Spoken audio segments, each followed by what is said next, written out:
ରାତିରେ କେତେଟା ବାଜିବା ପରେ ଶାରୀରିକ ସମ୍ପର୍କ ରଖିବା ଅନୁଚିତ। ଆମ ଜୀବନ ଏକ ଚକ୍ର ଭଳି ଥାଏ, ଯେଉଁଥିରେ ଆମେ ଜନ୍ମ ହୋଇଥାଉ ଓ ଏହାପରେ ବିବାହ କରି ଆମେ ଆମ ଜୀବନକୁ ଆଗକୁ ନେଇଥାଉ। କହିବାର ମାନେ ଆମ ଆଗାମୀ ପିଢ଼ିକୁ ଆମେ ଏହି ଦୁନିଆକୁ ଆଣିଥାଉ। ଏହା ଆମ ପାଇଁ ସ୍ୱାମୀ ସ୍ତ୍ରୀଙ୍କ ମଧ୍ୟରେ ଥିବା ଚିନ୍ତାଧାରା ଶୁଦ୍ଧ ହୋଇବା ଆବଶ୍ୟକ ଅଟେ। ଯେତେ ଭଲ ଚିନ୍ତା ଓ ଭଲ ଖୁସି ଆମେ ଆମ ପରିବାର କିମ୍ବା ଉଭୟ ସ୍ୱାମୀ ସ୍ତ୍ରୀଙ୍କ ମଧ୍ୟରେ ରହିବ, ସେହିଭଳି ସେମାନଙ୍କ ସନ୍ତାନ ମଧ୍ୟ ହେବ।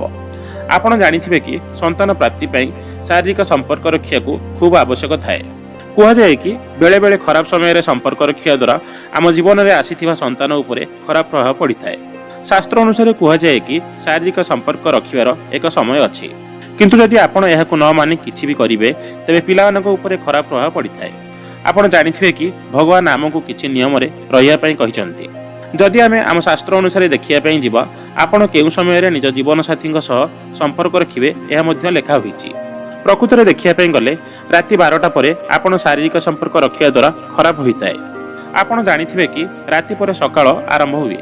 ଆମେ ସକାଳୁ ଆଗେ ଭଗବାନଙ୍କୁ ପୂଜା କରାଯାଏ, ତେଣୁ ରାତି 12ଟା ପରେ ବ୍ରହ୍ମ ମୁହୂର୍ତ୍ତ ଆରମ୍ଭ ହୋଇଥାଏ, ଯାହା ପାଇଁ ଏହି ସମୟ ଆପଣ ଶାରୀରିକ ସମ୍ପର୍କ ରଖିବା ଅନୁଚିତ ଅଟେ। ଆପଣ ଜାଣିଥିବେ କି ଆମ ଶାସ୍ତ୍ର ଅନୁସାରେ ସୂର୍ଯ୍ୟ ନ ବାହାରିବା ଯାଏ ଆମେ ସମ୍ପୂର୍ଣ୍ଣ ଭାବେ ସକାଳକୁ ଗ୍ରହଣ କରିନଥାଉ। ସେହିଭଳି ଦେଖିବା ପାଇଁ ଗଲେ ଆପଣ ରାତି 3ଟା ପରେ ଆଉ ଶାରୀରିକ ସମ୍ପର୍କ ରଖିବେ ନାହିଁ। ଆପଣ ଯଦି ଇଂରାଜୀରେ ଏହାକୁ ମାନିବେ, ତେବେ 12ଟା ପରେ ସମ୍ପର୍କ ରଖିବେନି। ଆପଣ ସକାଳ 2ଟା ଯାଏ ସମ୍ପର୍କ ରଖିବା ମଧ୍ୟ ଖରାପ ହୋଇଥାଏ। ତେଣୁ ଆପଣ ଏହାକୁ ଧ୍ୟାନରେ ରଖିବେ।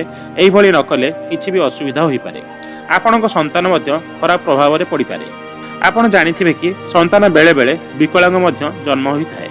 ଏହା କେବଳ ହିନ୍ଦୁ ଶାସ୍ତ୍ର ଅନୁସାରେ ନୁହେଁ, ମୁସଲମାନ ଓ ଖ୍ରୀଷ୍ଟ ଧର୍ମ ଅନୁସାରେ ମଧ୍ୟ ଏହା ଲେଖା ହୋଇଥାଏ। ଫ୍ରେଣ୍ଡସ୍, ଆପଣମାନଙ୍କୁ ଯଦି ଏ ଭିଡ଼ିଓଟି ଭଲ ଲାଗିଥାଏ, ପ୍ଲିଜ୍ ଲାଇକ୍ ଆଣ୍ଡ ସେୟାର କରିବେ ଏବଂ ଆପଣଙ୍କର ମତାମତ କମେଣ୍ଟ ମାଧ୍ୟମରେ ଜଣାଇବାକୁ ଅନୁରୋଧ। ରହୁଛି। ଜୟ ଜଗନ୍ନାଥ।